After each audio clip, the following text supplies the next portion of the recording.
नमस्कार, मैं केशव राय विश्व हिंदी अकादमी मुंबई से। और आज हम खजुराहो में हैं, खजुराहो अंतर्राष्ट्रीय फिल्म फेस्टिवल में। और खजुराहो अंतर्राष्ट्रीय फिल्म फेस्टिवल में विश्व विख्यात लेखक, फिल्म लेखक, ऑथर, साहित्यकार, हर विधा में संपूर्ण और आज की युवा पीढ़ी को जोड़ने वाले, जो आज की युवा पीढ़ी उनकी लेखनी को पसंद करती है, उनका नाम है असगर वजाहत साहब। आज उन्हें वहाँ सम्मानित किया खजुराहो फिल्म फेस्टिवल में और सभी ने खूब ज़ोर शोर से तालियां बजाई, स्वागत किया। और सबसे बड़ी बात क्या है कि जो हजारों की संख्या में दर्शक थे, सभी ने उनके नाटकों को देखा। जिसने लाहौर नहीं देखा, मतलब बच्चों ने, माता पिता ने, और माता पिता भी परिचय करा रहे थे कि ये असगर वजाहत साहब हैं जिसने लाहौर नहीं देखा। तो इस तरह से और फिल्में भी लिखी हैं। आगे हम आपसे ही बातचीत करेंगे। तो असगर वजाहत साहब, नमस्कार। नमस्कार जी, नमस्कार जी, बहुत बहुत नमस्कार। आज सर, एक कहा जाता है कि एक लेखक की जो उम्र होती है, तो उम्र के साथ उसका लेखन भी ढलान पर होता है, वो धार नहीं रहती है। लेकिन असगर वजाहत साहब ऐसा नाम है कि आज की युवा पीढ़ी भी आपकी लेखनी की दीवानी है। क्या कारण है? देखिए, जो लेखक अपना संबंध समाज से कम कर लेते हैं, एकांत में चले जाते हैं, वाह क्या बात, तो वो अलग हो जाते हैं। लेकिन मैंने कभी ऐसा नहीं किया। सदा लोगों के साथ रहना, युवा पीढ़ी के साथ रहना, यही मेरा उद्देश्य रहा। और यही कारण है कि मैं युवा पीढ़ी के प्रति समर्पित हूँ और युवा पीढ़ी मुझे पसंद करती है। ये कारण। क्या वरिष्ठ पत्रकार सुरेश शर्मा, आपसे बात की। ये असगर साहब से पिछले 45 सालों से, क्या बात है, जब आप संपादक थे नवघर में? नहीं, उससे भी पहले मैं जेएनयू का छात्र था और असगर साहब जामिया में थे। अरे वाह। और हम लोग जानते थे एक दूसरे से। पंकज सिंह हमारे दोस्त थे। और असगर साहब की जो लघु कथाएं हैं, जिसकी के नाटकों की चर्चा तो होती है, उपन्यास की चर्चा होती है तमाम, लेकिन उनकी लघु कथाओं में जो महाकाव्यात्मक एसेंस है, वो उसकी चर्चा अभी और होनी है। तो लेकिन मुझे आज, चूँकि ये फिल्म समारोह है, इसलिए वजाहत साहब से मुझे जानना ये है कि आप ने कहानियाँ भी लिखी हैं, कालजयी कहानियाँ, और स्क्रिप्ट भी, पटकथाएँ भी लिखी हैं आपने। तो जानना ये चाहता हूँ कि इसके लेकर काफ़ी अंधेरा है कि, और आप योग्य व्यक्ति इसके लिए इसलिए है कि दोनों काम आपने किया है कि एक कहानी को जब आप साहित्य को पटकथा में रूपांतरित करते हैं, तो हम किस तरह के परिवर्तन के बारे में सोचते हैं, कैसे परिवर्तन करते हैं? देखिए, दो माध्यम अलग अलग हैं। दो माध्यम हैं। एक कागज़ पर आपके सामने आता है, जिसको आप पढ़ते हैं। एक आपके सामने आता है जब आप उसको देखते हैं, विजुअल। क्या बात, वाह। और कागज़ पर जब आप पढ़ते हैं तो आपकी इमेजेस अपने दिमाग में बनती हैं। जब आप उसको विजुअल देख लेते हैं तो आपकी इमेज फिक्स हो जाती है। इसके साथ साथ ये होता है कि जब आप कागज़ पर लिखे को ट्रांसफ़र करते हैं मीडियम में, विजुअल मीडियम में, तो जो इमेज आपके दिमाग में बनती है उसको आप रियल बनाने की कोशिश करते हो। जैसे उदाहरण देता हूँ, लेखक ने लिखा कि यहाँ एक बाग है। अब आप इसको विजुअल में जब करोगे तो आप बाग दिखाओगे। जब आप प्रिंट में कर रहे हो तो आपने लिख दिया है बाग है, तो लेखक अपने दिमाग में बाग को बना रहा है ना। और जो जैसा लेखक है, ऐसा पाठक है, अपने हिसाब से बना रहा है बाग। लेकिन जब उसको बाग फिल्म में बना हुआ मिल गया तो वो फिक्स हो गया, है ना। फिर उसमें आप कोई परिवर्तन नहीं कर सकते। तो जब आप किसी टेक्स्ट को पटकथा में कन्वर्ट करते हो तो आपके सामने दो तीन दिक्कतें आती हैं, दो तीन चैलेंज आते हैं। पहला चैलेंज ये आता है कि विजुअल में आपको पात्र का, स्थितियों का थोड़ा बैकग्राउंड देना होता है। आप बैकग्राउंड देते हो, जबकि नाटक में या कहानी में बहुत बैकग्राउंड देने की ज़रूरत नहीं होती। दूसरी बात, जब आप किसी पात्र को लाते हो कहानी में या नाटक में, तो पात्र को आप एक कॉन्क्लूसिव स्थिति में छोड़ सकते हो, लेकिन फिल्म में आपको उसका एक क्रमिक विकास और क्रमिक उसका कंक्लूजन दिखाना होता है, और वो भी असरदार, प्रभावशाली।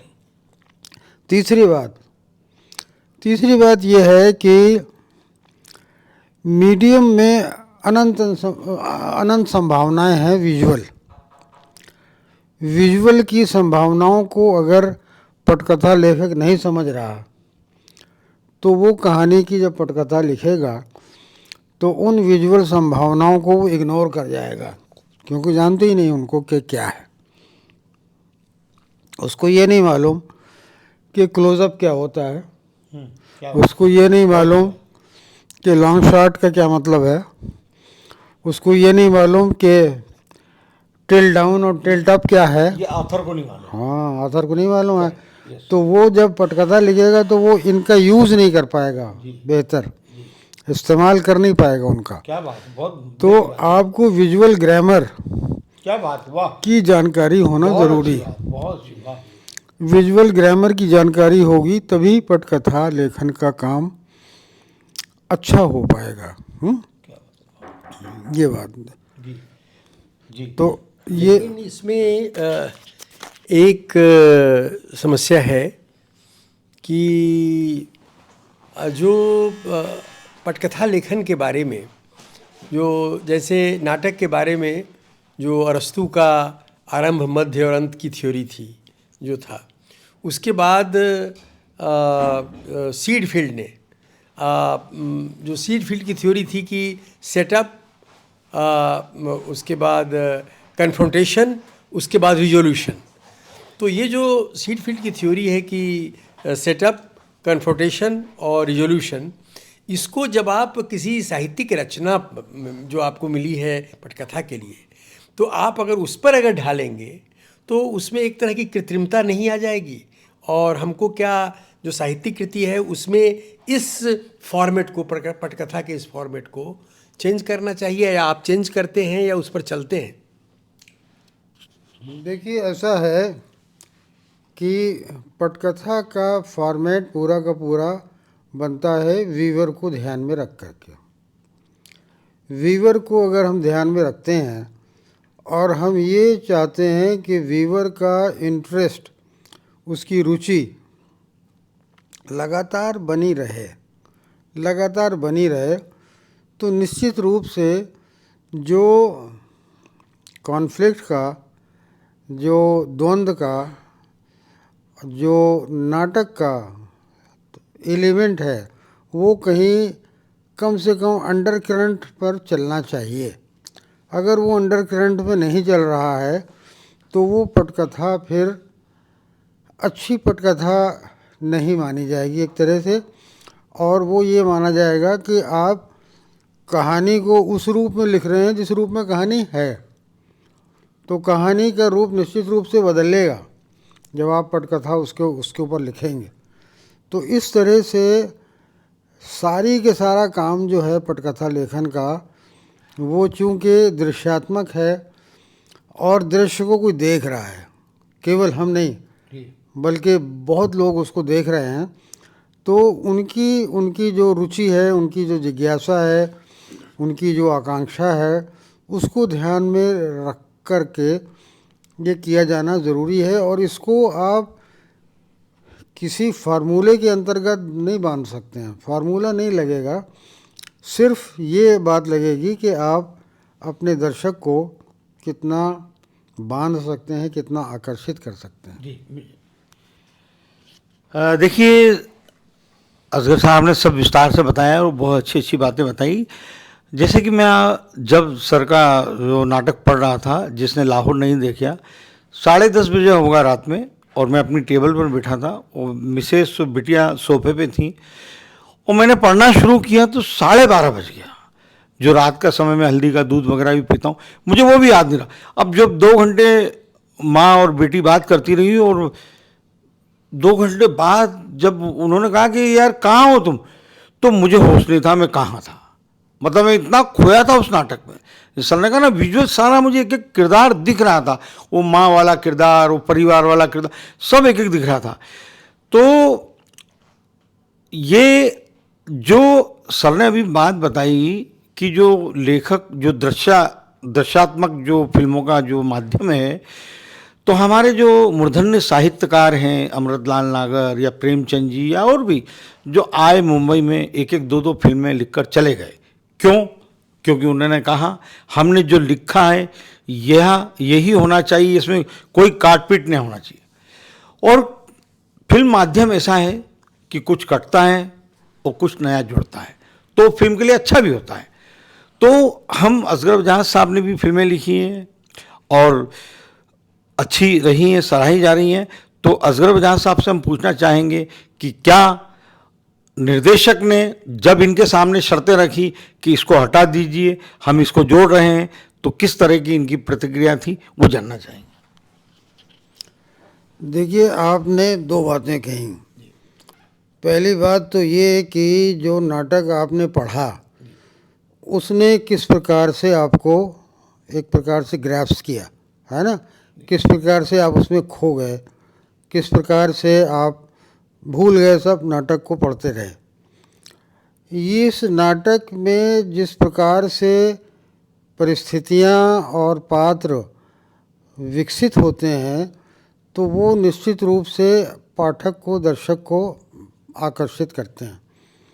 मैं आपको बताऊं, जब राजकुमार संतोषी से मैं पहली बार मिला और इस नाटक की चर्चा हुई, तो उन्होंने मुझसे कहा कि आपका नाटक पढ़ा और मैं बहुत रोया। उन्होंने कहा आपके नाटक ने मुझे रुला दिया। वाह, क्या सच बात। रुला दिया। उन्होंने कहा इसलिए मैं इसके ऊपर फिल्म बनाना चाहता हूँ। अच्छा, दूसरी बात आपकी, देखिए, जो भी लेखक नाटक लिखता है तो वो ये मानता है कि नाटक की जो टेक्स्ट है, वो नाटक का टेक्स्ट कभी फाइनल नहीं होता, कभी भी फाइनल नहीं होता।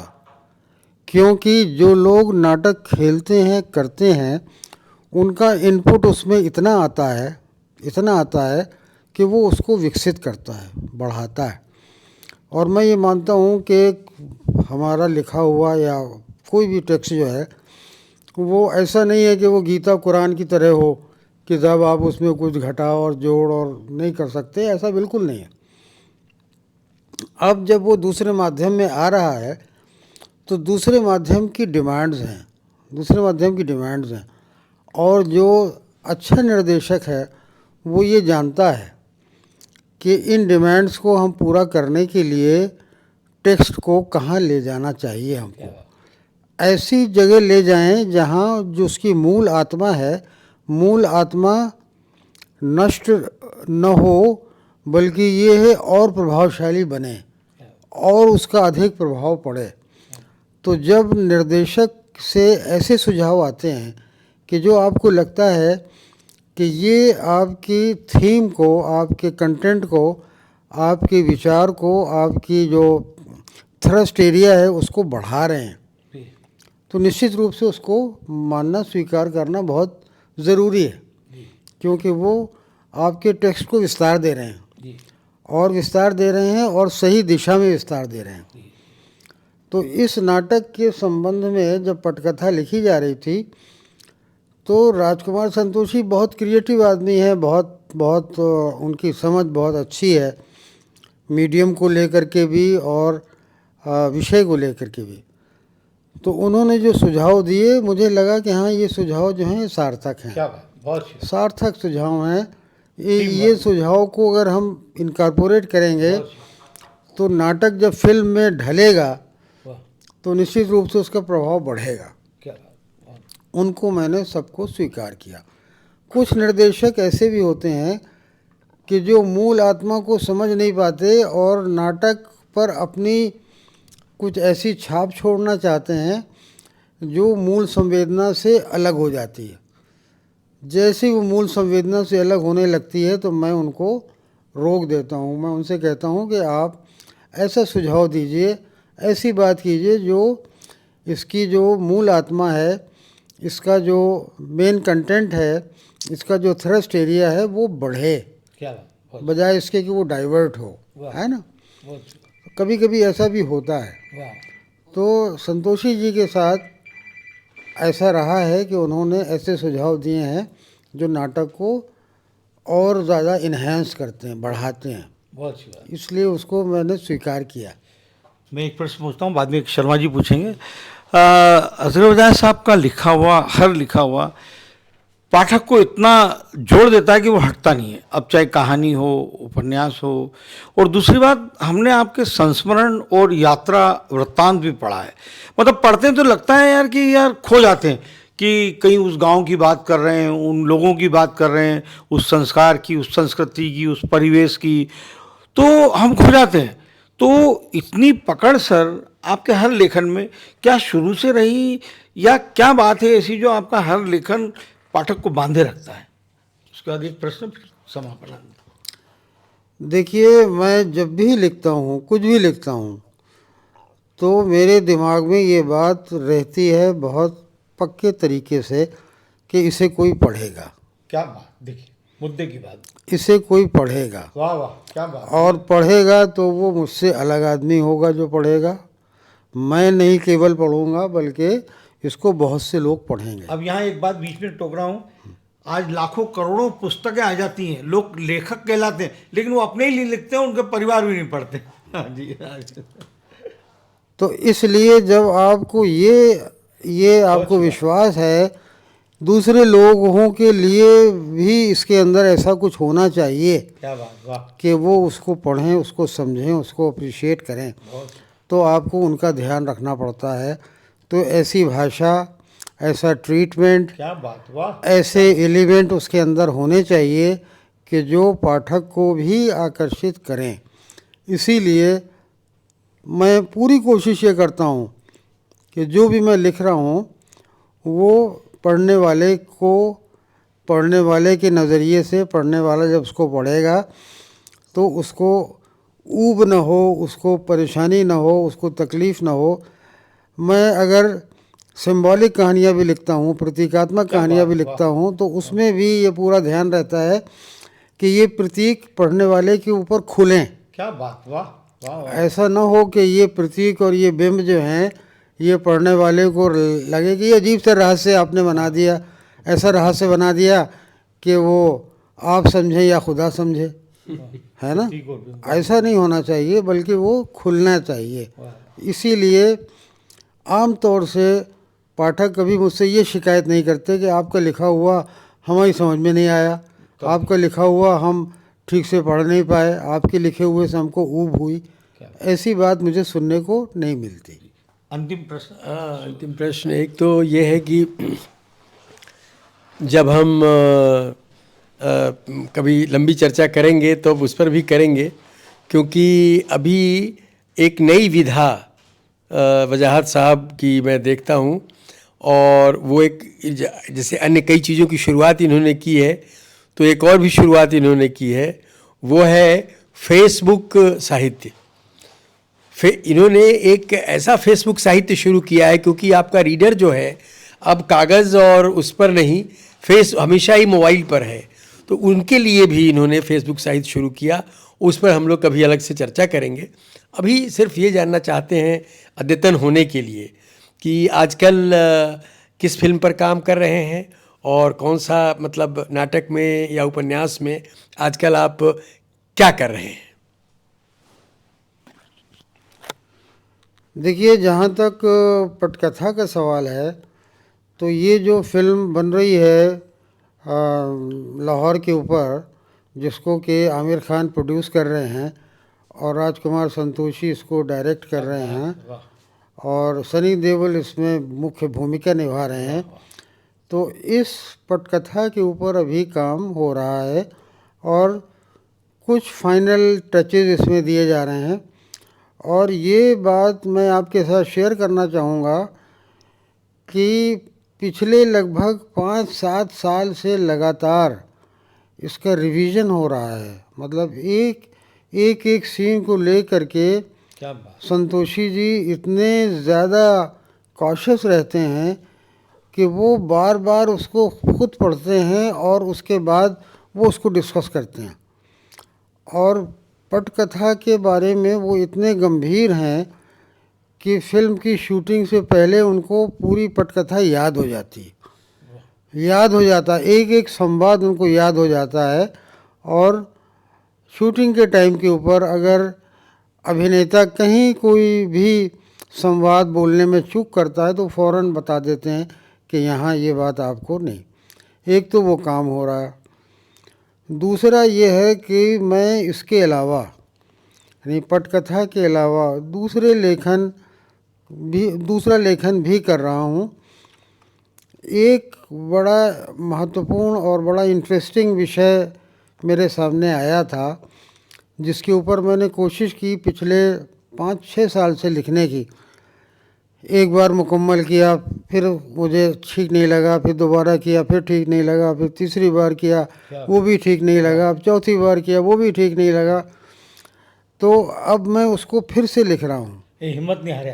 हाँ, मतलब मैंने सोचा कि भाई देखो, अगर हमारा काम लिखना है और अगर हम अपने और पढ़ने वाले के हिसाब से नहीं लिख पाए तो वो सार्थक नहीं होगा। कितना न्याय करते हैं आप लेकिन। तो ये बात जो है लगातार चल रही है और उसको मैं पूरा करने की कोशिश कर रहा हूँ।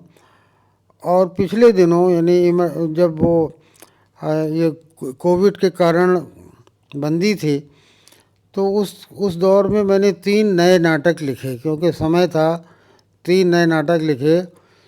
एक नाटक मेरा जो है वो एक बहुत महत्वपूर्ण सूफ़ी थे, उनके जीवन के ऊपर एक नाटक है। बड़ा नाटकीय और बहुत महत्वपूर्ण उनका जीवन रहा है और आज की हमारी परिस्थितियों में वो और ज़्यादा महत्वपूर्ण बन जाता है।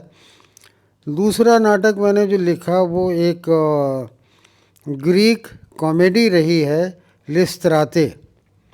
लिस्त्राते की मूल जो विषय वस्तु है, जहाँ से उसका प्रस्थान बिंदु है, उसको ले करके मैंने उसको एक गंभीर नाटक बनाया है।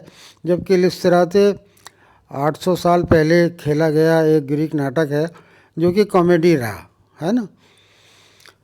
एक और जो मैंने काम किया है वो ये है कि एक नाटक था जो लगभग 200 साल पहले लिखा गया और खेला गया था, जो इंदर सभा, अमानत का इंदर सभा 1851। हाँ, उसको मैंने एक आज के पाठक के लिए, आज के दर्शक के लिए उसको संपादित किया है, रीराइट किया है। उसको इस तरह से किया है कि मूल नाटक की संवेदना जो है वो बनी रहे और लेकिन आज का दर्शक और आज का पाठक उसको पूरी तरह समझे और उसको एंजॉय करे। तो ये काम है जो काम नए हैं, जिन कामों को भी किया गया है या किए जा रहे हैं। धन्यवाद। ये देखिए, जैसे कि फिल्म कलाकारों को, स्टारों को जब कहीं कार्यक्रम में बुलाया जाता है तो लाखों रुपए उनको दिया जाता है, उनका मानदेय। इसी प्रकार से आज हमें गर्व है असगर बजाज साहब पर भी कि आपको भी लाखों रुपए के जो पुरस्कार हैं, व्यास सम्मान, लाखों रुपए का पुरस्कार है आपको मिला है।